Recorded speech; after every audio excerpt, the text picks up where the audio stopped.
You serious? So this is How to Kill an Hour. My name is Marcus Bronzy. And my name is Producer Bill. Yeah, man. Back in the game. Like we never left. Season 2. Season 2 of How to Kill an Hour has started, and our Season 1 lasted 4 years. So who knows how long Season 2 is going to last, Bill? Why are we Season 2, I hear you asking? Should we even share it in this episode? Should we share that with the listeners over the next few episodes? Should we do that, Billy? I reckon we should. Good. Hint, maybe. I mean, there's changes. Changes have happened. The show's gone through puberty. Its balls have dropped. It's got some hairs on its chest. Or it's got some boobs. And its cycle has started. However you want to see it, yeah, that is where that's where we're going with How to Kill an Hour. Is that fair enough to say, Bill? Is that enough? Am I alluding to enough there? That's good. That's good for me. So if this is the first time you're listening to this podcast, then we should break it down for you, really. How to Kill an Hour is a show, in essence, where we look for new ways to kill time. I'm one of your hosts, Marcus Bronzy. You will find me regularly across episodes. Producer Bill will be joining us for many of the episodes, and our stellar lineup of presenters, which we will reveal to you over the next few weeks, will be joining us on How to Kill an Hour as well, alongside some amazing guests. Because as it turns out, people love talking about tech way more than we thought. We thought we were in a little niche when we started this podcast way back, innit, Bill? Definitely like a little tiny little niche. Tiny little niche. But what we did is we threw a chisel, is that right? A crowbar into that niche and busted that bitch right open. Definitely. Claret everywhere. Claret everywhere. Oh, freaking hell, that got a bit funky. But yeah, so there's lots of things we do on the show. Mainly, we like to talk about how we kill time. Now, there are different ways we approach that. We have a part of the show which is called our Killer Bit, where we talk about how we've been killing a bit of time. This can be an app. This can be an activity that we do. This could be an electric car that we have driven, for example. I'll be speaking to you about in a little while. And after that, we get into our guest segment of the show as well. Now, this week, we are joined by Chris Kamara, legend, footballer, football manager, and pundit of sorts. And he's also done lots of other television as well. What else has he done? Is it Ninja Warrior? Did he do Ninja Warrior with Ben Shepherd? Ninja Warrior with Ben Shepherd. Which, if you are from the States, like some of our listeners are, Ninja Warrior is kind of like Takeshi's Castle, which I'm sure is seen all over the world, but with different voiceovers. It's basic. Is there a Ninja Warrior US? There isn't it? It's like Gladiators, right? Like the final part of Gladiators. It's similar. I think Ninja Warrior is the UK is like a UK version of like a US. Is show. it called Ninja Warrior in the US? I wouldn't know. Yeah. I'm not American. It is. There you go. So yeah, Chris Kamara is a TV presenter, but he comes from a very big football background. So we had him on the show to talk about everything from his comedic punditry all the way across to his appearances on TV, and also what it was like in the 80s and 70s being a footballer. Do you know what I mean? Which was a very interesting time. It gets deep, but there's lots of jokes in there as well. And of course, we talk about his Christmas album. We will put a link to that right at the top of the show description. Go and copy it, because by the time this episode comes out, the run up to Christmas will be happening. And he's looking for a Christmas chart topper, isn't he, Bill? He's looking for that illustrious number one. That illustrious, listen, if you're going to reach high. And I'll tell you what, it is a good sounding album. It's a great sounding album, because Christmas music has a very special place in my heart, right? Outside of December, I've got no time for Christmas music. But as soon as December starts and you put a little Christmas jam on, in fact, actually a few weeks ago for Philips Hue, I can talk about that actually as part of my Killer Bit. For Philips Hue, there was a brand new product launch, and they asked me to DJ on John Lewis's roof garden in the centre of London, which they did up and made like, it was called Hue Lit Christmas. There was loads of like fancy Hue lights and artifacts and things, Hue lights and bits and bobs that we could have a go on. And I did a Christmas mix, and I managed to find like 4 hours of remixes of Christmas tunes, all R&B Christmas songs. It was great, man. Had Otis from the Gadget Show down there, his two fellow mates called Glassmates, from the trio that is Glassmates, the collective, the group of guys that love to sample and imbibe beverages like no one else can. And a few other well-known heads popped down as well. So it was a nice little vibe down there. Because for my first Killer Bit, let's get right into it, the Hue HDMI sync box, which is... Did you know what that was, Bill? Do you know what it is? Shall I explain what that is? I know what it is, but does the audience know what it is? Okay, cool. If you might not know what it is. It's a HDMI hub. So you can plug 4 HDMI devices into the back of it, and then one HDMI lead plugs into your TV. All right, cool. Means that you've got slightly neater wires, which is actually one small benefit from it. But if you have smart lights from Hue, what it does is it actually reads the pixels that are going out of your HDMI device, like your PlayStation, Xbox, Nintendo Switch, Sky, Now TV, whatever, feeds that into the box, and the box works out where your lights are in the house after you instruct it, and it transmits specific lights depending on what's on your television. Long story short, I've got a light strip behind the TV and a couple of lights to the left and right hand side of it. The TV goes orange when there's an explosion. TV goes like red when there's a load of red on the screen. A really simple touch, but it's so effective when it comes to immersing you in TV. And I think before they did have this, but you needed the Philips TV. But now you don't need the Philips TV. You just need the box, and you can turn all of your lights, you can sync them. And I think you can sync up to 10 lights as well. So you can sync. That's more than enough for a room. I don't think I would ever need more than 10 lights in a room. I've got like 6. That's the most I've got in one room. So yeah. It does look pretty cool. And you can actually see it in action. Oh yeah, I did a video of it. Did an unboxing for our new one of our new pubetic features. Can I call it that? Pubetic. I don't know if that's a word. I was about to say, is that even a word? Pubetic, pubescent features is What's in the Box, which is our unboxing videos that we do on Facebook, do them on YouTube, and we'll pop them out on the IGTV as well. So that's our unboxing series that we've got out. Whenever we unbox something, it's called What's in the Box? What's in the Box? So that's that new feature. Named by Billy. Good name for that, Bill. Did I name that? Or was it like a collaborative effort? I think I was just going, what's in the box? Because I love watching Seven. That's like one of my favourite horror films. And just Brad Pitt at the end does some of the best, or debatably the worst acting he's done in his life. He's like, oh, come on, what's in the box? What's in the box? What's in the box? So that's what we call it. What's in the box? What's in the box? The more you mush the words together, the better it sounds. What's in the box? So yeah, that's a feature that we've got, so you can check that out. And I think, can we do a few more killer bits before we jump into Chris Kamara? If you really have no interest in hearing about some cool tech that's out there, feel free to fast forward. I won't be offended. But yeah, shall I step into some other stuff, Bill? I'll tell you what I've been doing before we talk about techie stuff. I have been going through the Argos catalogue again this year. Now, I think this is a generational thing, whether you appreciate the Argos catalogue or not. Billy, do you appreciate the Argos catalogue? I remember flicking through the Argos catalogue, yes. What is the Argos catalogue to you? It's like, to all the young people out there, they should just imagine Amazon, but in physical form. In a book. It was an encyclopedia of everything that was cool, right? And you flick to the back, because at the back was all the toys. Kids' toys, you know it. You didn't ever look at it? It was like jewelry at the front. It was like, then it's like garden stuff, wasn't it? No one paid any attention. No one paid any attention to that. I started looking at the TV stuff when I got a bit older, because obviously I'm a big man and I'm thinking, I want to get a whole like 40-inch TV. Do you know what I mean? Because and they all had like a specific smell as well. The Argos book. Yeah, he did. You're right. They did have a specific smell, didn't they? It was like the Argos smell. You can't really explain it unless you knew what an Argos book was. Yeah, and I didn't really a book. I love the fact you call it a book. Should we hype it up even more? The encyclopedia that was. That was Argos. And I don't think me and Billy went around sniffing books, but because they were so big, when you used to flick the pages, you got like a waft into your face. And from Argos as well, I mean, you probably still are familiar with Argos. Like there's loads that have moved in Sainsbury's now. You take the code of the item down, walk into the shop, give them the code, they'd go into the back and get you the goods and deliver them to you instantly. So good. That was like Amazon before Amazon, wasn't it? Yeah, it was. Yeah, it's good. It's worth the wait when you put the thing down, give it to the person, then you're waiting like 2-3 minutes. Like, come on. Yeah. I always feel like they took ages as well. Like in the back, they went in the back and had like half a cigarette, and then got your stuff and came back out again. It looked like a fun place to work. Argos, didn't it? It looked like a bit of a DOS. If he was in the back, maybe. Yeah, if you're in the back room, that looked like a jokes thing to do. So yeah, there you go. I've been looking at the Argos catalogue, and the original Book of Dreams, they've been actually dishing out Argos catalogues, haven't they? But they did this a little while back, but there might be some knocking around. There's actually a full website for Argos. Oh, they've got the argosbookofdreams.co.uk where you can look at old Argos catalogues.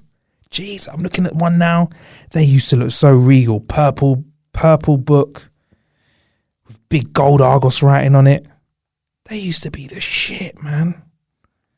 Yeah, so you can check that out.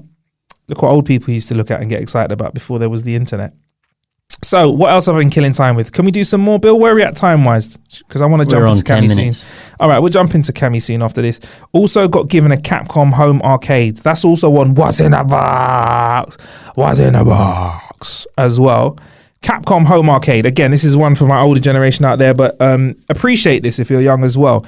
Before, at arcades, we used to have a stick and 6 buttons. That was the standard set of buttons that you used to use when you played computer games, right? Stick, 6 buttons, arcade style.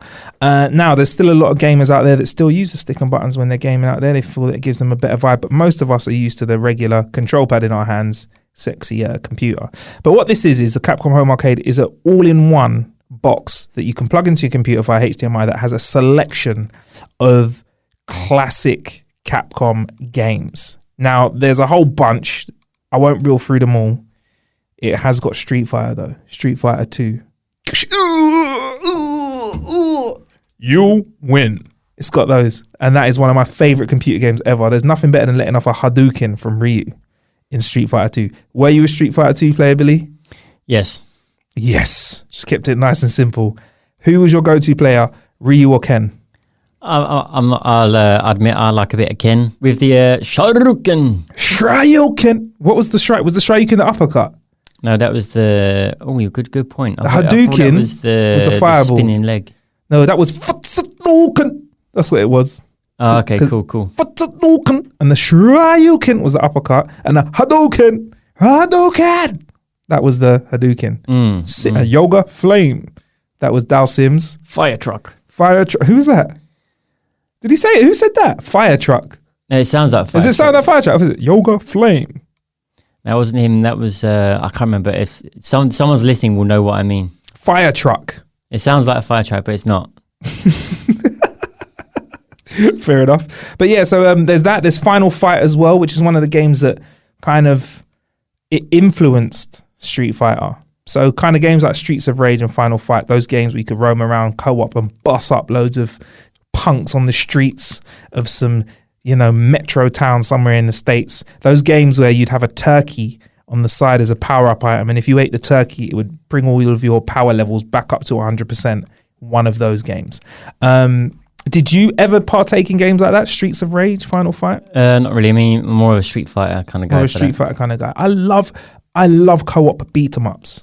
If they're about to bring out Streets of Rage 4, but if they bring out a new co-op beat 'em up, I'm up for that as well. And who knows, they might even put some more or port some more games onto this Capcom Home Arcade because it's got a USB output on it or an input, so you can probably plug a USB in there and update it. Maybe some guys are out there cracking it. I wouldn't suggest they do, but it's nice, man. I didn't clarify. It's a 2-player unit as well, so it's like this big kind of centerpiece, kind of the size of a medium-sized small coffee table. What would you say it is in width? What are you looking at? I'd say 60 2.5 PlayStation 4s. 2.5 PlayStation 4s next to each other. So it's like nice. It's a nice device. It looks very cool. It's the shape of the Capcom logo. No, it's not the next generation of console, but I think if you like a bit of retro, it's a nice little fun centerpiece. Kind of thing that we like here at How to Kill an Hour. A few games before we go out over a few beers. It's that kind of vibe, isn't it? Yeah, definitely. Yeah. We were, before we move on to the interview, about to get Funk Butcher to come on and talk about Death Stranding, because I understand we've spoken about a lot of retro stuff.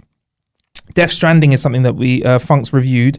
He's got a very interesting POV of it, actually, that he wants to bring to the table, but unfortunately busted up his wrist playing football. So he's not able to come in today. Poor old Funk Butcher. Playing, I won't finish that sentence there. Playing the what? Playing with... playing the flute. Yeah. Nah, get well soon, Funk. It was a football injury, he promises us. Playing with balls, that's it. Too bad. But, one more thing, Bill. One more thing before we get into Cammy. A couple of weeks back, went over to LA with Ford to try out the new electric Mustang. So a couple of weeks before that, we actually got flown out to Dusseldorf to have a look at the vehicle, but we were sworn to secrecy. In fact, it got to a point where we actually were sworn to secrecy when we were in LA, and we thought we might not actually be able to film anything before the actual release. But we actually got to try out this new vehicle from Mustang. Now, from Ford. Now, if you know Mustang, you know it's got a loud engine. You're looking at V8s. You're looking at, big muscle vehicles. So when I heard that Mustang were bringing out an SUV that was electric, I didn't know how to feel, Billy. I was a little bit, not skeptical is not the word. I was worried about what they'd show to us. So we went to Dusseldorf and they unveiled the vehicle. I was like, fuck, it's really, really nice. And they've definitely taken the Mustang name to add some fire to this vehicle. Now, it's not just a cheap shot. I think they're trying to say as Ford that they are proud enough of this product to put it alongside their best-selling vehicles. Because Ford sell Mustangs and F-150 trucks. That's like what they sell the most of in the States, right? So big American cars, like both of them. So for them to put the Mustang label on it is quite a brave thing to do. Do you know what I mean? Yeah.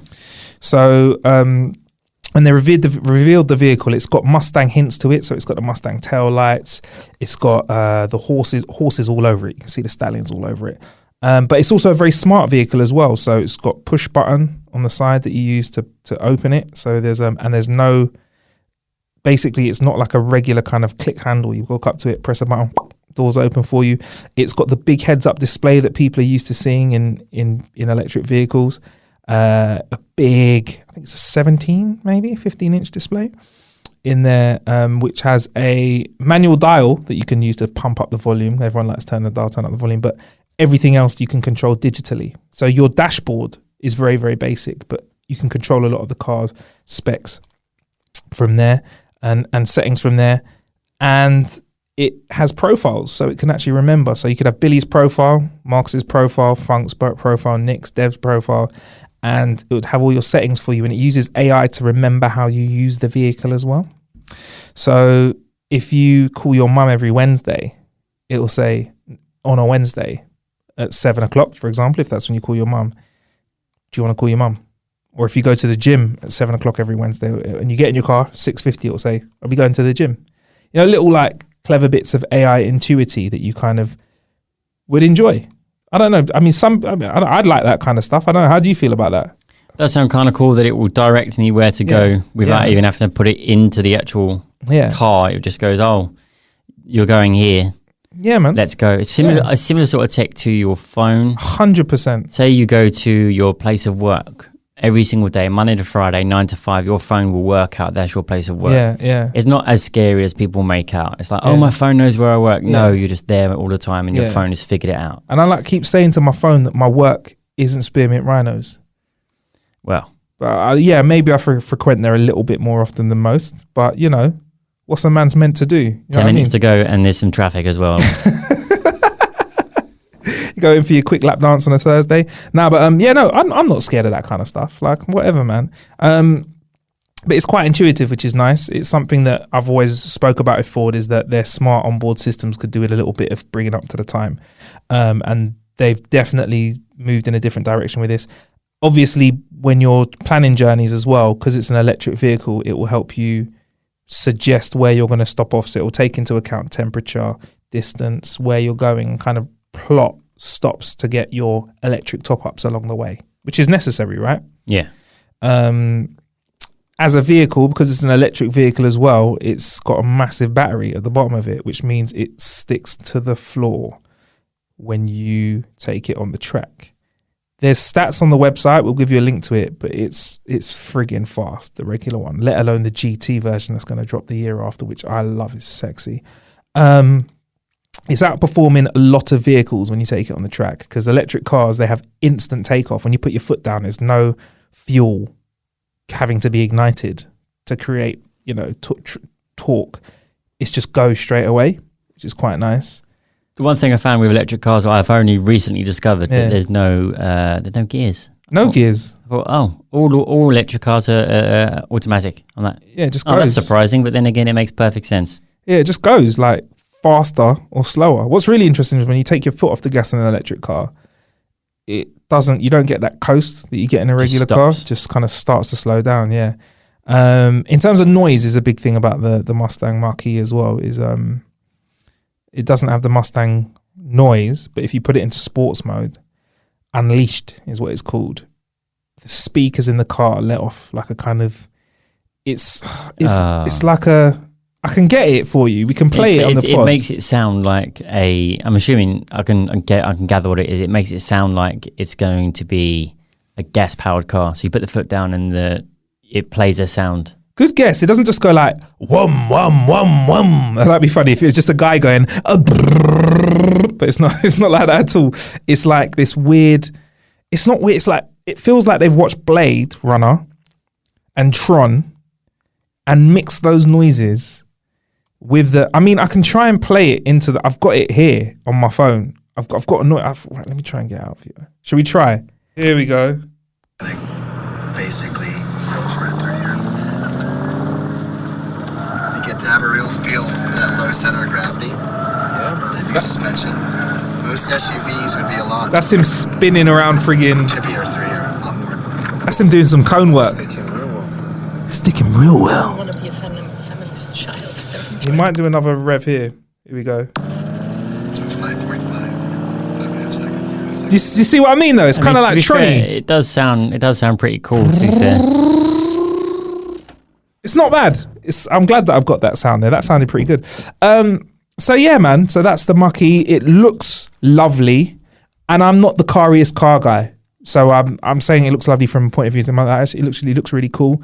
It's got the Mustang vibe to it, and it's an electric vehicle, man. And I think at its price point, which I believe starts at 60 grand, 60 big ones. It's much closer in terms of cost. Maybe it's less now. Please check the website, and can we put a live price on the website, Billy? But I just remember hearing the price and thinking, at least it's not 80 grand, 90 grand. Do you know what I mean? Yeah. They're kind of pricing it in a way that is competitive to the other SUVs on the market, aka the Tesla. Do you know what I mean? Yeah. So yeah, there you go. That's the Mach-E from Mustang. We've got links to all those in the show description. But without further ado, let's hop into our interview with Cammy, aka Chris Kamara. Before we went on the interview, I was calling him Chris. I don't know. I was like, "You're right, Chris." He's like, "Don't call me Chris. Only my missus calls me Chris." I was like, "Sorry, Cammy." Yeah. Because I didn't want to be like, "Yo, Cammy," because that's like his nickname. Like, but yo, Cam, what's up, Cam? You right, Cam? That's like if we ever met someone, I don't know, like Will Smith, I'd be like, "Hi, William," or Pro Green. Do you call him Professor Green? Do you call him Pro Steven. Green? What do you call him? Isn't his name Steven? Yeah. So it's like yes, Steve. It's a bit awkward, isn't it? Man, bring you back down to earth. Yo, Steven. No, I don't know, man. But he's not called Professor Green. That's not his real name. But what do you mean? Would I call him Professor or Green, Mr. Green? Yeah. But then Cammy's not his real name, is it? His real name is Chris. Chris Kamara, yeah. But you know, that's Cammy's like a nickname. That's like me saying, "All right, Bronzy." That's all right. But okay, so if someone come up to you who didn't know you, they're like, "All right, Bronzy." Happens all the time. It's better for them to call me Mr. Bronzy than Mr. Marcus because he is a very famous porn star. Yeah, I was about to say we did in one of the, I won't say investigate, but we did cover this on one of our very first episodes. Yeah, Ace called me Mr. Marcus and stopped doing it very quickly afterwards. Very quickly after he found out who Mr. Marcus was. Yeah, Mr. Marcus out there packing that. He's packing out there, bro. He's not messing around. Whenever anyone calls me Mr. Marcus, I'm like, Mr. Marcus, yeah? Okay. What have you been watching? I must be wearing grey sweatpants on a hot day. Okay. But yeah, anyway, Chris Kamara joined us on the show. Funk Butcher, who unfortunately has a sore wrist at the moment. He was in the interview as well, so you're going to hear him piping up. But this is a really, really lovely interview. It's not only funny, it's deep.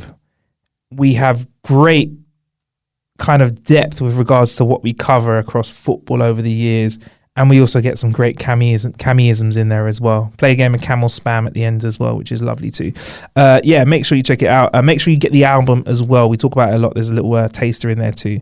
Hope you enjoy this, man. I'll catch you on the other side and let you know what's coming up in the next episode of season 2 of How to Kill an Hour.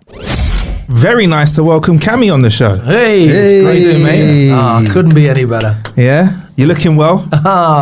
For an old man, yes. Well, let's just talk about what we're going to talk about today. It's inevitable that we're going to talk about football because I believe that's quite a bit of your life, isn't it? Just a bit. But we're also here to talk about the Christmas album as well. Yeah, thank you. I mean, I listened to one of the tracks that you've released on Spotify on the way over. And Chris, You can actually sing, mate. Well, I don't think the record company would have spent all that money if I couldn't sing. Even though the 22-piece big band sound fantastic, you do need somebody to front it. Yeah. What was it like being in a studio with that band? Because there's a video that's going around on the internet as well showing some behind the scenes you recording the album. And Awesome it was, yeah. I was in awe when I first met them all. It was at Angel Studios in Islington. And there's 22 of them there. And they play the Royal Albert Hall, the Prague Philharmonic, and all of a sudden this ex-footballer's turning up and standing in front of them. So I thought they'd think, this is how low down we've come now. Yeah.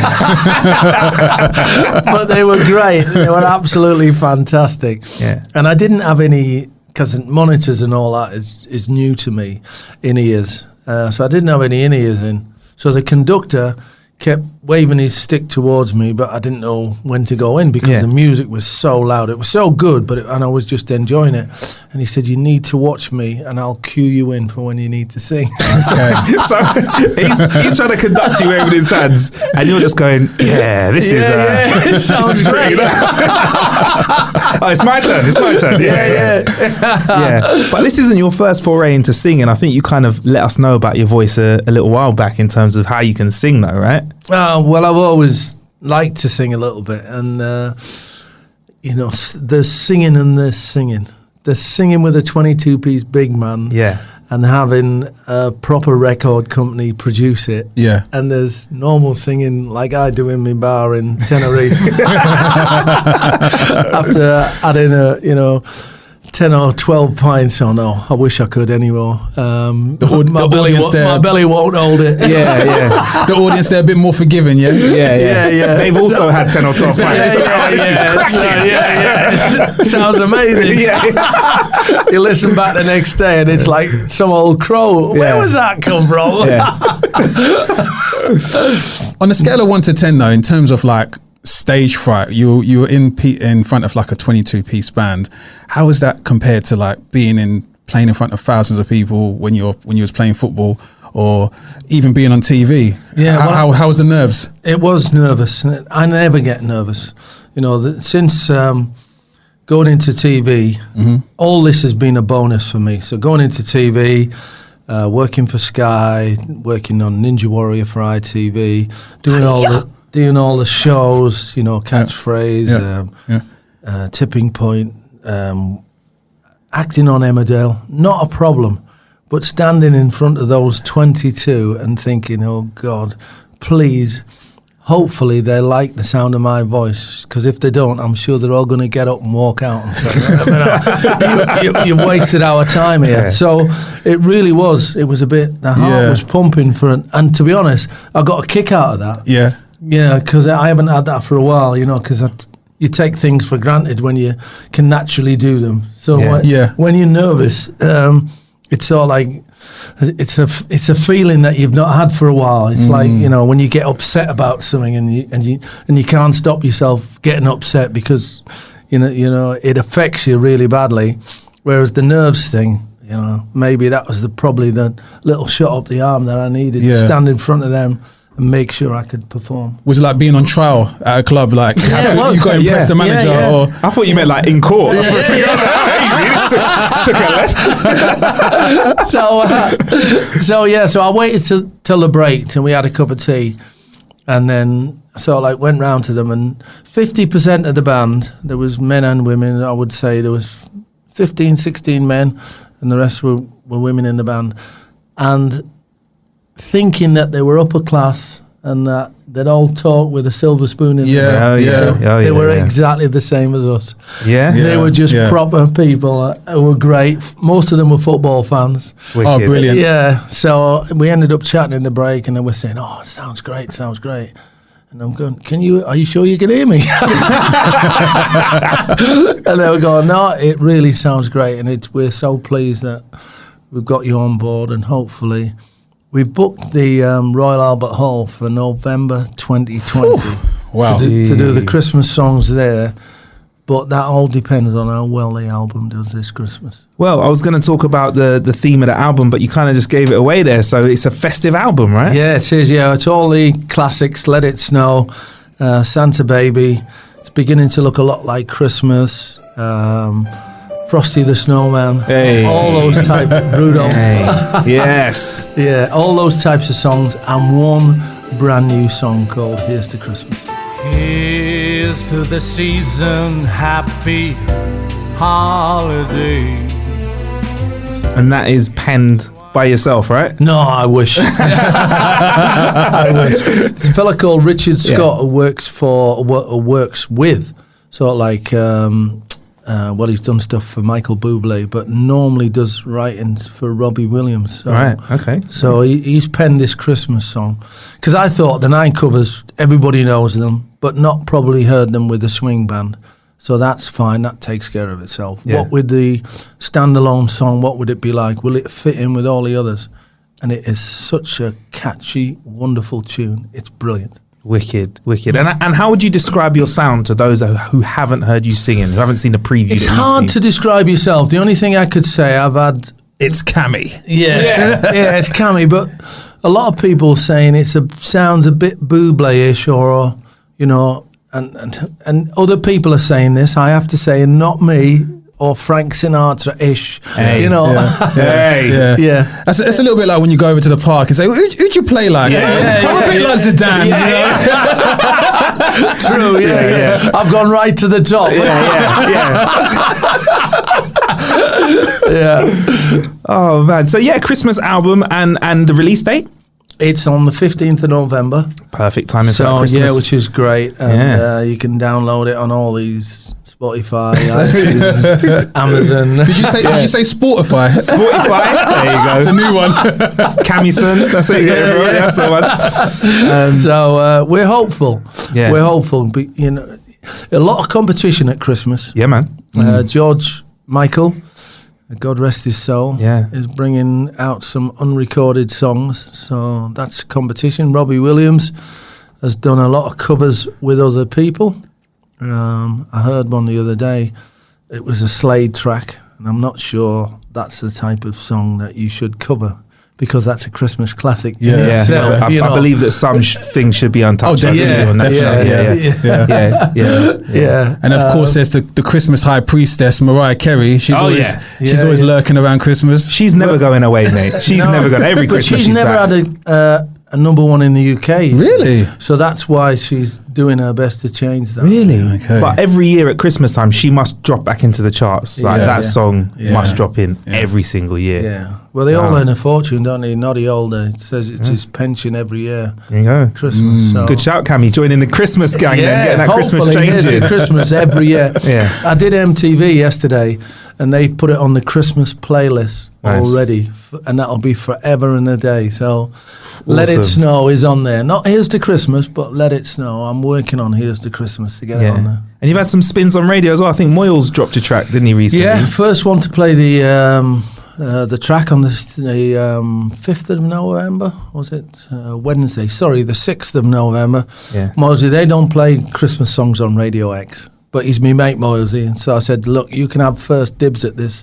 And he said, well, let's have a listen first. And he went, wow, it's brilliant. It's absolutely brilliant. He went, yeah, I'll play it. Yeah. And he gave it the biggest plug ever. It was Wicked. brilliant. That's what you want then. That's what you want. So with regards to singing, have you always been someone who's been singing in the changing rooms and you're just playing footy at home? It's hard to sing in the changing room because the lads batter you. Absolutely batter you. You know what it's like. Oh. So the banter going around would just destroy you, if you know what I mean. Yeah. But I did sing in front of my teammates. I signed for Leeds in January 1990 on the Monday. And it was the first week in January. And on the Tuesday, Howard Wilkinson said, you'll train with the boys for the first time on Tuesday morning. And then Tuesday afternoon, we'll fly to Dublin. We've got a friendly against Shelbourne in Dublin. And then on the Wednesday, fly back Thursday. And then a bit of training Friday and a match on Saturday. Great, no worries. So we flew to Dublin. He took us to this restaurant. So there was a pianist in the restaurant. So halfway through dinner, I went to the loo, came back from the loo. I said to the pianist, can you play your song, Elton John? And he said, yeah, can you sing it? I said, well, that's debatable, but, you know, yeah, I'll give it a go. and he played your song, and I stood up in front of my teammates who I hadn't really met: Vinnie Jones, Mervyn Dame, Mel Sterland, Chrissy Fairclough, Lee Chapman, Gordon Strachan, as I said, Rod Wallace, all those players, and sang your song. Got a big round of applause, and Gordon Strachan stood up and said, "That's our shy new signing there." Yes. Great. So that's the only time I remember singing in front of the lads. I mean, that definitely must have taken some balls singing in front of Vinnie Jones, trying to melt that heart. Do you know what I mean? Yeah. I think Vinny wanted to get up, but the geezer didn't play. He didn't play Madness and stuff like that. Baggy trousers. If you had to construct like a barbershop quartet made up of players, who would you have in your little crew? Well, Lionel Messi's always got to get into anyone. Can you sing, Lionel? That is a question. I'd love it if you had a proper bassy singing voice. Yeah. Pavarotti. Yeah. Who would I have? Obviously, Jeff Stelling, who is my big pal. It'd be lovely to get him on board. So, Soccer Saturday lads are my new team. You know, when you strike friendships throughout the years in all the teams that I've played for, and I had 9 clubs, 12 moves, 9 clubs. I signed for Portsmouth on 2 separate occasions, signed for Sheffield United on 2 separate occasions, and signed for Swindon on 2 separate occasions. I'll be honest with you, all those clubs signed me again because they couldn't believe how bad I was the first time.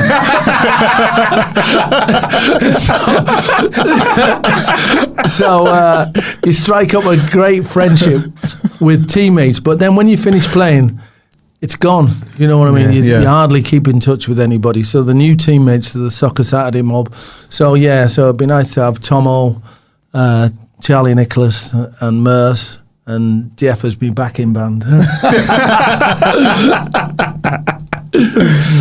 So what do you love about Christmas the most then? Because this is going to be a thing that you're going to have to talk about loads. Christmas is now going to be associated with Cammy now, if all goes to plan. I've hated Christmas for a long, long time. Not for the reasons that people might think. I've hated Christmas because I was born on Christmas Day. Really? Yeah. Wow. So from the age I can remember, we didn't have a lot of money in our household. So to get 1 present on Christmas Day was a bonus, never mind 2 for my birthday. So it was pretty much overlooked as I was growing up. And then when I became a professional footballer at 16, we always played on Boxing Day. So I never ever had a drink on Christmas Day. And then obviously you play on the 28th, and then you play New Year's Day. So you got to look after yourself. So I did that. I played for 22 years. So it wasn't until I was 39 that I actually had a good drink on my birthday. So because you can have a rest. I was pretty much a miserable, apart from obviously when my 2 young kids were born, then it's a different type of Christmas with them. So that's how much Christmas meant to me then. But strange now. I've made up for it, by the way. So don't feel too sorry for me. So Christmas now means family. We've got grandkids. We've got my oldest son's got a wife, so her family come round as well on Christmas Day. So there'll be about 16 or 17 of us on Christmas Day. Nice. And it would be nice to celebrate Christmas #1. No, that'd be a big one. Who's getting busy in the kitchen though before you celebrate this Christmas #1? Well, my 2 sons love cooking. Oh, that's all right. Yeah, my wife's a great cook. So, Brussels sprouts man? Are you a Brussels sprouts man? nah. Well, I like them, no, but I won't cook them. Do you like Brussels No, I sprouts? can't stand them. It's a real Marmite thing, isn't it? Because I think they taste like and smell like farts. They're definitely they're like Marmite, isn't it? If you like it, you don't. Yeah, it's one of those ones. Yeah. But my mum will like cook hundreds of them and be like, "Oh yeah, more for me, love them." Yeah. So you love them then? Yeah, I love them, but you never eat them any other time apart from Christmas Day, do you? Yeah. Well, They only come out for Christmas Day. Yeah. That's all right. Then you can man the bottle of brandy then at Christmas time. I'm the You can drinks look man. There you go. I'm the drinks man. I provide everybody who comes into our house because we have open house we finish up lunch about 2, and then about 6 o'clock, everybody comes round, evening, friends, as well as family, and we have a bit of a shindig now. So Nice. You shake a leg as well as singing? Oh, yes. Oh, yeah, man. Old man style. Yeah, proper dad dancing, yeah? Proper dad dancing. Yeah, you got to bring that out. So this show's called How to Kill an Hour, Cammy. So we like to ask each of our guests how they like to kill time. Now, you're a busy man at the moment, but how do you like to kill time when you get that little bit of downtime? I live on a farm, so Okay. I have animals that I can look after. I spend loads of time with the horses, a little bit of time with the sheep, a little bit of time with the chickens. We've got a cat as well, so yeah, that's my release. My wife knows if I go missing for an hour or two, she can find me down at the stable. Oh, wicked. Do you ride the horses? We used to once upon a time, but I've lost my bottle now. All the horses are pets. Yeah, fair enough. Can we expect like a old MacDonald kind of themed Yeah, that's album? what it is. Yeah, I can see it. A kids' Christmas album. Kids' Christmas album. Yeah. You heard it here first. One. Yeah. So CBBS, are you listening? there we go. Hey, why not? In the night garden. Yeah, cool. So you don't ride the horses. Do you eat the sheep? Or do you just look at them? No, don't be daft. I'm a vegetarian. Okay. Or pescatarian, I should say. But Okay. my wife hates me saying that. Okay. Because she still eats meat. But she doesn't eat meat at home anymore. Okay. But if we go out to a restaurant, she'll have a burger or a steak or some chicken or whatever. Fair enough. But she doesn't eat meat at home. And I'm not stopping her. Yeah. It's, you know, sheep have got character. And that's what turned me off eating meat. That sheep you can actually call them and they'll eat out of your hand. And anything that's got that type of character, and I know pigs have, I'm not so sure about cows, but they must have. So I thought, right, that's it. Really? But talk to me, Cammy, because I've been trying for so long, and it's hard to break that relationship with that juicy burger. So how long have you been is it pescatarian for? Yeah, two and a bit years. Okay. Yeah, Relatively- not long, but I don't miss it. Okay. It actually opens your palate because there's stuff that you open a menu, don't you, in a restaurant? Yeah, Your eyes go straight to the steak, burger, Yeah. or the fish and chips. Yeah. That's it. Yeah. Nothing else. Exactly. Yeah. Now I look at the menu and see what they've got vegetarian and try the dishes, and some of them are absolutely fantastic. Yeah. And you know, I love Indian food. I could eat Indian food breakfast, lunch, and dinner. So vegetable biryani, vindaloo hot. Oh, yeah. Now we're Although talking. I've had to stop having vindaloo hot. My voice coach says it burns your esophagus. So while I'm singing, I've got to stop that. Yeah. Yeah. If you're listening, Cammy's riding no more Vindaloo, please. No. Yeah. What about eggs out of the chicken? I'm just going to go through all the animals. What about chickens? You have a few eggs off them then? That's all right. then. Yeah, we can eat the chickens. Yeah, Right. my son's vegan actually, but Oh, wow. the one thing that he will eat is his own chickens. Oh, yeah. Sorry, No, not his own chickens. Technically, that's not. He'd kill me if I said that. You imagine, yeah, I'm a vegan, but I eat my own chicken. Yeah. Oh, man. And the cats, there's nothing you can really do with those. Just pet them. You can't eat those or milk those or No. have their whatever. We've got a Right, fair enough. talking cat, Izzy. Wait, Her eh? name is. Yeah, she tells you what she wants, when she wants to go out, when she wants something to eat. She has a different. Sounds like a Disney character. Well, yeah. What meow was that then? What was that one? That meow was the hungry meow. All right, cool. Yeah. And what's the let me out meow then? Let me out is constant. Meow meow meow meow meow. It's like let you know. Yeah. And it's brilliant. That's It is so wicked. good. Cats are clever though. I always look at a cat in the eyes and I think there's a lot going on behind those eyes. Yeah, they're very You're wise. not wrong. They're very Yeah. wise. It's the way they play with mice. 'Cause like I said, we live on a farm, Yeah. so she'll often bring them in, and she's carrying them sort of like 100 yards, and they'll come in, and there's no harm to them whatsoever until she decides that, you know, Yeah. to bring Pest control. to bring down the chop. So yeah, so your cat's a vegan, but it only eats its own mice. Fair enough. Yeah. Now I saw you getting quite emotional about something that happened in football the other day. I'm going to say 3 letters to you, Cammy. VAR. Mm-hmm.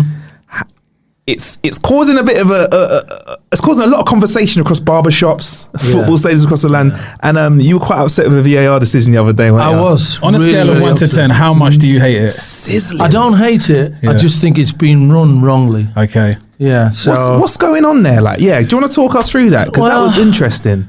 The initial thing when I went to Stockley Park in the summer, because they treated all the pundits and commentators to a preview of how it was going to be, and the demonstration that it put on was perfect. It was really, really good. But you knew straight away that it was going to be carnage once they started, because they're using VAR in a different way that they're using it in Europe.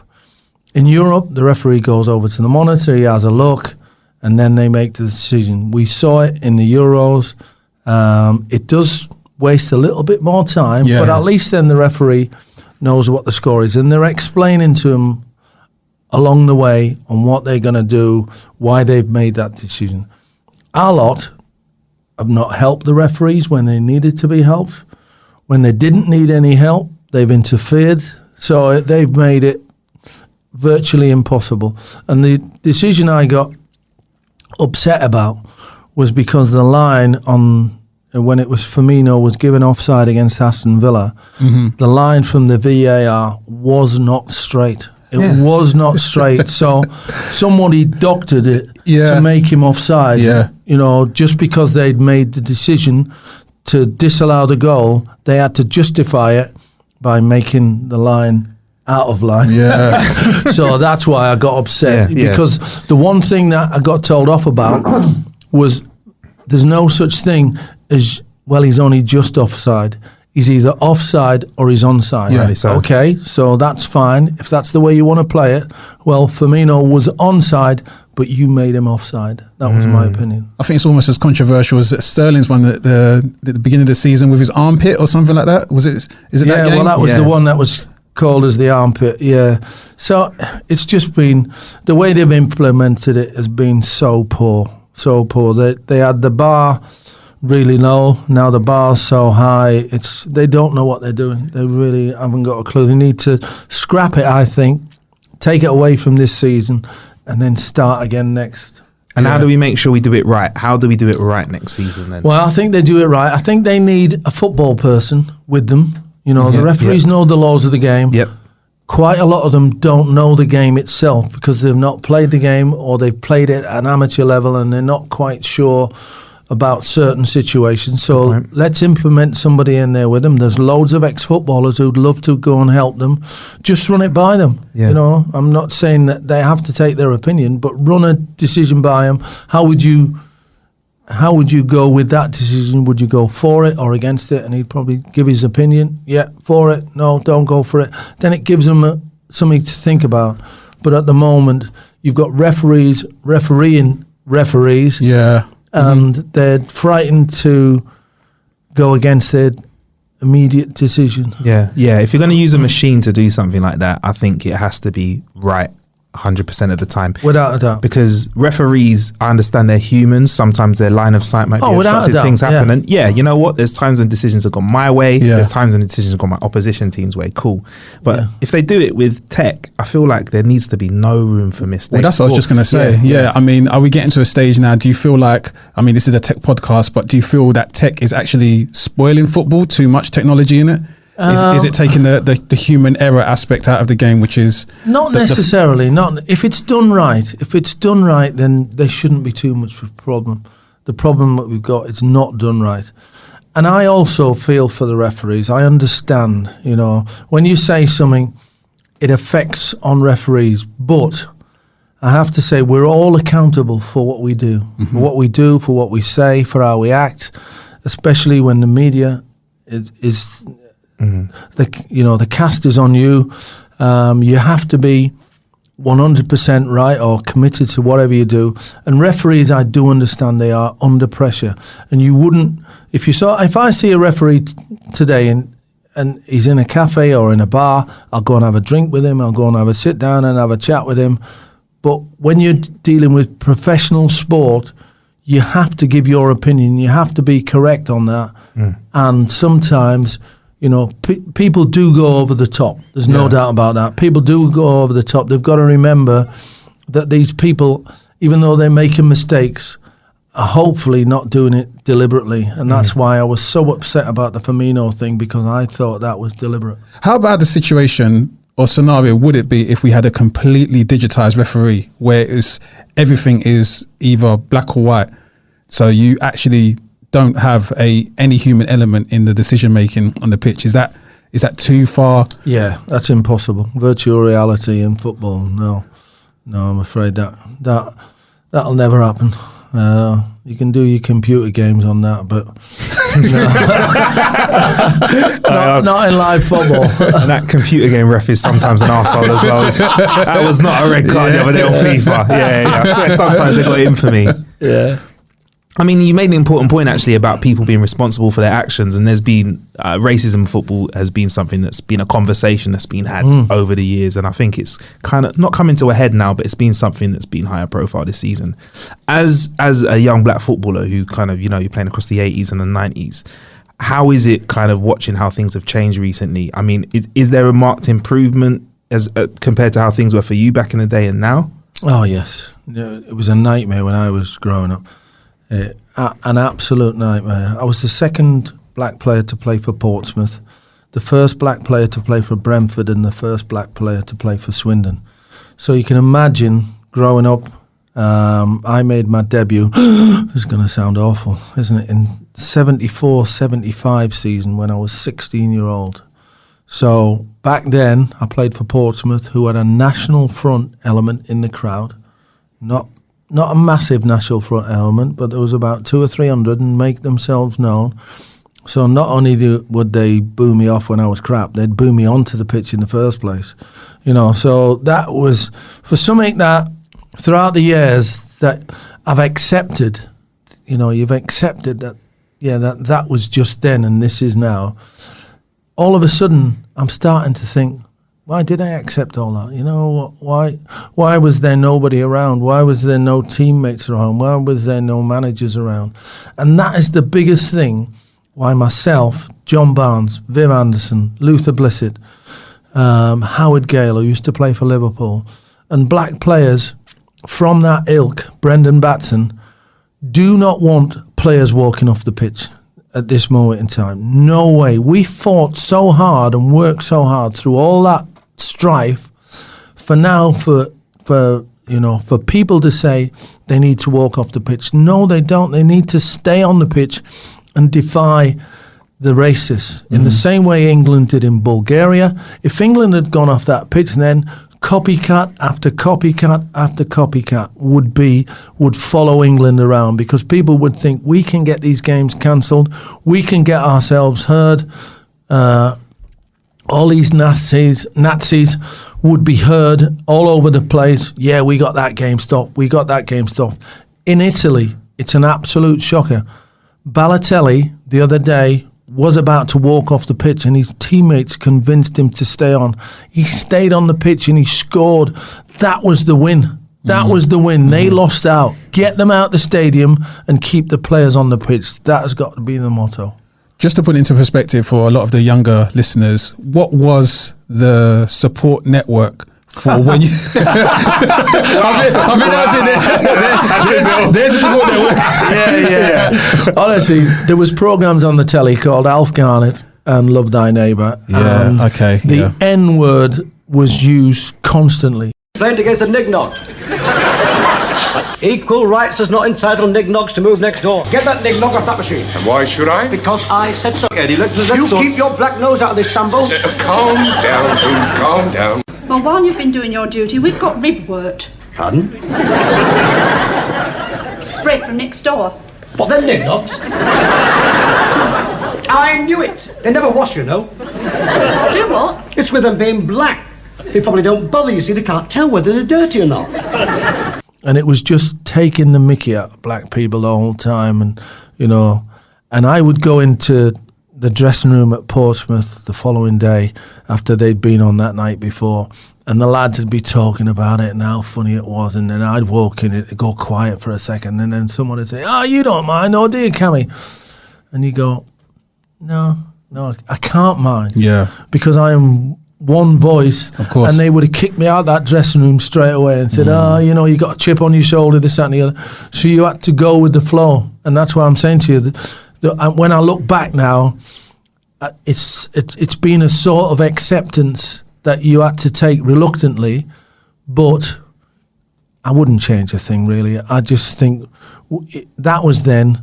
This is now. Let's get on with it, and let's make sure that we keep these football players on the pitch, and we don't let people stop football matches for the sake of racism. So what you're saying is, in your point of view, it's not John Barnes and the likes of yourself saying just stay on the pitch and pretend it's not happening. You're saying stay on and defy and take the power back off the people that are trying to get you off the pitch. Without a doubt. Let's get the people. The first game to be abandoned was Harrogate Borough versus Yeovil just a few weeks back. Mm-hmm. The Yeovil town manager was disappointed with his own supporters. The Harrogate Borough manager came on 5 Live and he said 99.9% of those Yeovil town fans were fantastic. 0.1% caused that game to be abandoned. So why not go over to them supporters, get the police and say, let's get these 2 people out. They made 2 arrests the following week. So it was 2 people that caused Harrogate Borough to walk off the pitch. That can't be right. That can't be right. The 2 people can stop a football match by shouting racism chants. If you hear it and you're a white person and it disgusts you, then get these people out the ground. Get them out the ground. Identify them to the police straight away and get them kicked out the ground. When it's a lot more like it was in the Bulgaria game, they left at half time. They had to leave at half time, otherwise they would have all been arrested. And they left. And England didn't win. The reason why England didn't win, in terms, obviously they won the football match, but 50% of the people were still saying that, having followed protocol, they should have walked off the pitch. They had the 2 warnings, and then the 3rd time it happens, you've got to walk off. They didn't walk off. They stayed on the pitch. So England couldn't win. Whatever way you looked at it, if they walked off the pitch, everyone says, yeah, they did the right thing. If they stay on the pitch, yeah, they did the right thing because the racists went out the ground. But I still feel that they should have walked off to make that stand. No, they did everything right, in my opinion. And UEFA and FIFA should have came down so hard on Bulgaria, but they didn't. Why didn't they? Because they're a football association. They're not. They need Bulgaria. They need Bulgaria as a country. They need England as a country. So they need Spain as a country. They need Italy as a country because that's their football competition. So you've got to take that power away from them in terms of sanctions and give it to somebody else. Give it to governments to say, right, here we are. We had that situation at the football match in Bulgaria. Now the sanctions are kick them out of the competition. Kick them out of the competition and then they won't be so quick to do it again. Do you think another opinion that's come up is docking points as well over here? Do you think is that a potential solution as well? No, it is once again. Right. So we say docking points, right? So Manchester City are 3 points clear with 1 game to go, right? They're 1-0 up in their final game, so somebody decides to abuse Raheem Sterling and get the game stopped. Right, completely get the game stopped. One of the opposing teams wins their game to win the title. What do? Do we replay that game, the Manchester City game? You know, they were 1-0 down when the game was abandoned, or are we called that as a result? I don't get how you're going to be able to work things like that out. Yes, messy. They played the Harrogate Borough game again. Yeovil, who were 1-0 up at the time when they came off the pitch, ended up winning the game 3-0. Was there any ripples? Did people actually know that game was played again? I've spoken to loads of people and they go, oh, did they? What was the score? I say, well, Yeovil won 3-0. Nothing came of it. So they walked off the pitch. They got another game. I don't know whether the fans were allowed in for free or whatever, but nothing was gained by them coming off the pitch. Fair enough.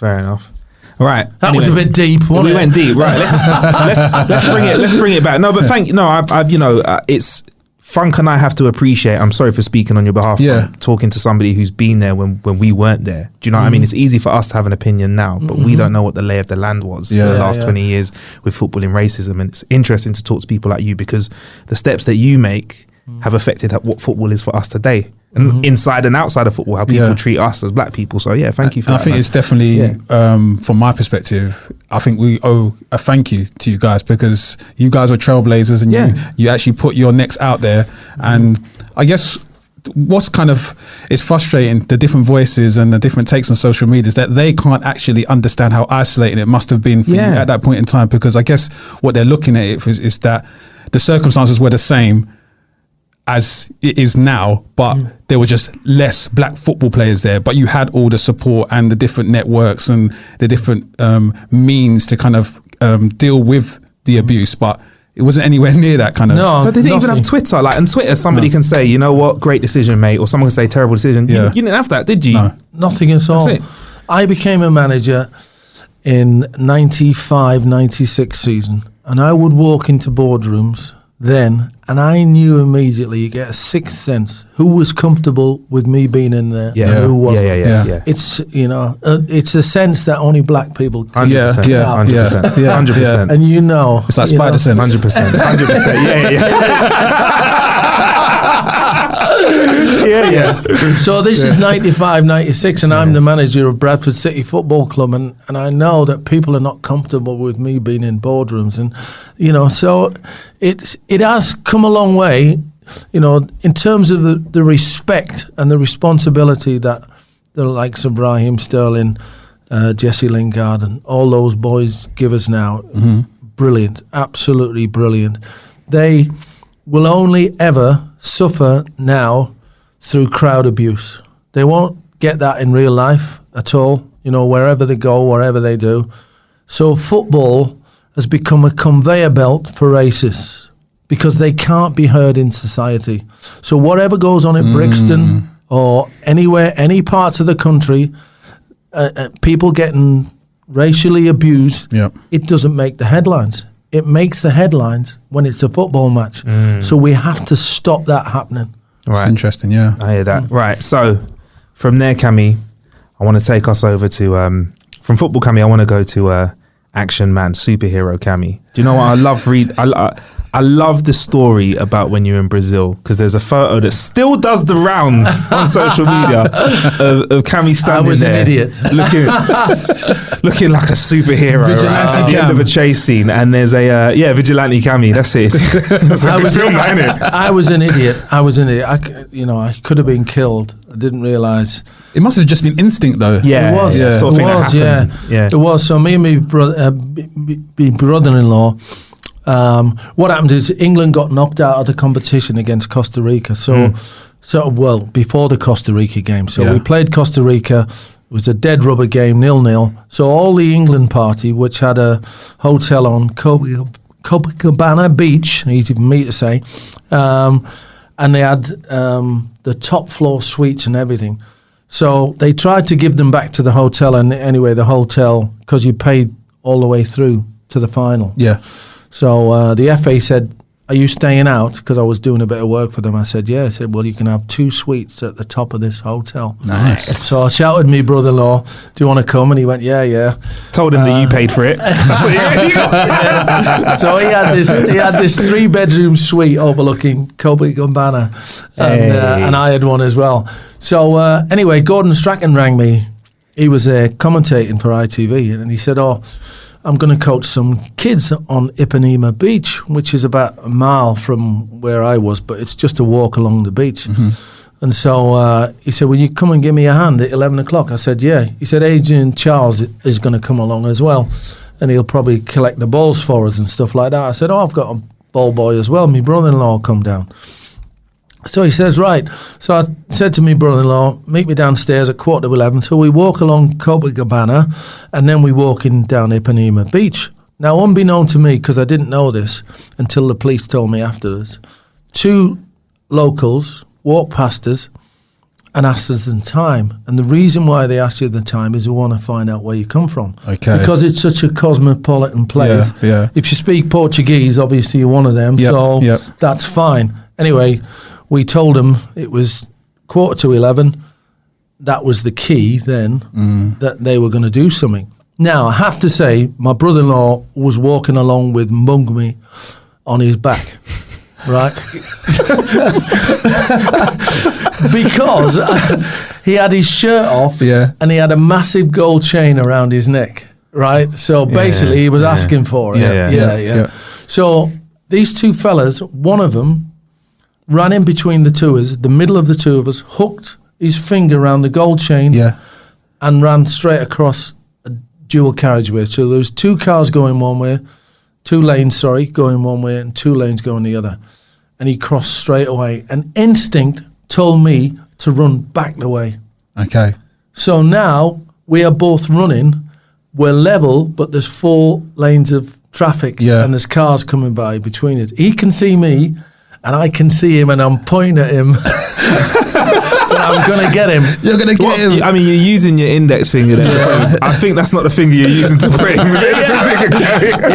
So he's running. So and you're screaming at him, but you can't understand you. Yeah. Well, to be honest, I wasn't even talking. I was just thinking, I know I'll get him. Yeah, man. So the reason the police said why I'm still alive today is the break in the road came when the traffic stopped on my side. Okay. And I was able to go to the middle reservation, which forced him up a side street. So it forced him up a side street. They said his accomplice would have been waiting further down and he'd either shot me or stabbed me because I was chasing his mate. But because I forced him up a road, his mate wasn't there. So I'm behind him. Every time he looks around now, I'm catching him. Every time he looks around slow, I'm powering up towards him. And then I got about 10 yards away from my hotel, and every single hotel had a security guard outside. And I'm shouting to this security guard, "Stop thief, stop thief." I don't know whether he expected it or not. Anyway, he stood in front of the lad who'd robbed my brother-in-law, the mugger. And as he stood in front of him, I came in and jumped on his back. And he went, "What is it? What is it?" And he spoke reasonable English, the security guard. I said, "He stole my brother's chain." So he got him down, put his arm behind his back, right, and held him on the floor. Within a minute, the police were there. They were on every corner of the World Cup. And the policeman comes in and he says to him, takes off, says to the security guard, "Move away." And he's starting to put the handcuffs on him. So the security fella from the hotel asks the mugger where the chain is. Anyway, gives him a load of crap in Portuguese. So this is the nasty bit about it all. So the security guard kicked him in the face with his boot twice. And then he told him where the chain was. So he went into his pocket, got the chain, and they stood him up. So then the policeman got his vest and put the vest over his head. And I said, "What are you doing that for?" He said, "For 2 reasons. One, because it'll disorientate him, so he can't run off, so he doesn't know where he's going, because obviously we're going to leave him stood up there. And 2, because you saw what happened there, and there's blood, and we don't want people coming along and taking photographs of him with the." So, whoops. That's all right. No, we're all good. We're still plugged in. Don't worry. We're still plugged in. So my brother-in-law gets there. so how many days later? Where is he? Let me on. He's got there. The party's finished. I said, "It's sorted, Mike. It's sorted. It's sorted." So the policeman goes. So we said, "Well, look, we've got the chain back. We've got to go." And they said, "No, you've got to come to the police station and make a statement. We don't catch these fellas very often. They get away with doing this all the time. So you've got to come to the station." "Oh no, I've got to do some coaching in 5 minutes." "No, I'm sorry." So we got to the police station. We were in there for a couple of hours. So on the way to the police station, the policeman who handcuffed him said, "Oh, you know, when I was handcuffing him there, did you see him fall and hit his face on the ground?" So my brother-in-law goes, "Oh my gosh. No, Chris just told me that the police officer, the security guard, kicked him in the head. So I've elbowed Mike in the ribs. So he goes, "Oh yeah, I did see him hit his head on the ground." Yeah. So we went to the police station, made the statement. We came out, and the British Embassy were there, and they said, "Could you please say that it was a stupid and foolish thing to do, because if any other England fans or holiday makers try to do that and get killed, it's not the right way to do it." So I had to come out and say, I acted on instinct. I'm sorry, I shouldn't have done it, and hopefully I was crapping myself that anybody did exactly the same and got hurt. Because I would have felt responsibility. Doesn't stop you looking like a badass in that picture. My only thought when I phoned my wife, my only thought was they picked on the wrong people that day. Yeah. And that sounds like a tagline for a film. Yeah, they picked on the wrong people. Good idea. They picked on the wrong people, but then you start to think, well, what's their home life like? Who was depending on 100% on the young lad who actually did that? Did he have a mum back at home or whatever? And my wife said, "Oh, you can't think like that. What if they'd have killed you? They wouldn't be feeling sorry today." That's true. Point. Yeah, fair enough. Right, Cammy, thank you for coming on the show. Thank you. Before we let you go, we always play a game with our guests. It's always like a true or false game. And we try and rhyme it with their name. So what we've done is we've got some. You know what? I found a theme tune that some of our younger listeners might not know, but you might recognise, a sporty theme tune, and we're going to play a game of Cam or Spam. All right? Okay. Is that all right with you? Of course it is. The grandstand theme. So in this game of Cam or Spam, we're going to read out some... Because, Cammy, you've made some great commentary mistakes over the years. I have indeed. And one of the best things is that you don't mind talking about them. In fact, I think people look forward to stuff that happens. So we've got a few phrases that we'll tell you about. And I'll read them out, and you have to let us know whether you think they are Cam, whether you've actually said them, or whether they're spam. Right. All right, cool. Are you ready for your first phrase? Go for it. Funk, so here's the first phrase. There's a pigeon on the pitch, Jeff. Is that Cam or spam? Cam. That's Cam. That's something that you've actually said. Well, I'd like to let you know. That is Cam. There's a pigeon on the pitch, Jeff. Walter is on there and he won't get off. And so the game has been abandoned. That was a West Ham. I remember that. That was it. Fly off, won't it? That was West Ham versus Norwich at Upton Park. So what happened there? Pigeon landed on the pitch and what? Nobody wanted to clear it off then? No, and they ended up chasing it round rather than just leaving it. And yeah, so... All right, fair enough. All right, for the next round of Cam or Spam, fighting like beavers. Is that a Cam or a Spam? He's good at this. It's a Cam, yeah? Their football arsenal is on another level, but Spurs are fighting like beavers, defending for their lives. I know, them ferocious animals. World's deadliest creatures. Fighting like beavers. I mean, how do beavers fight? Have you seen any beavers since? Not the ones in the water. No, but you did make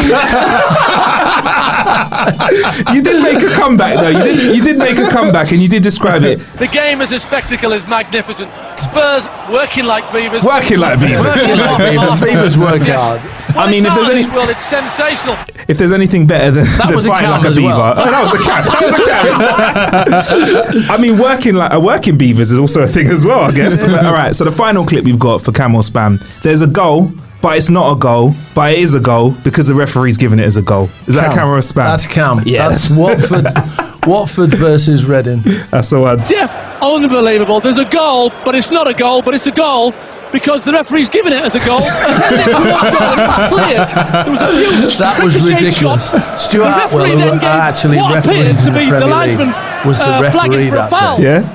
Yeah. Is that what it was? The ball didn't go anywhere near the goal. No? Ridiculous, honestly. Look it up on YouTube and you'll see it. Google it. Watford versus Reading, ghost goal.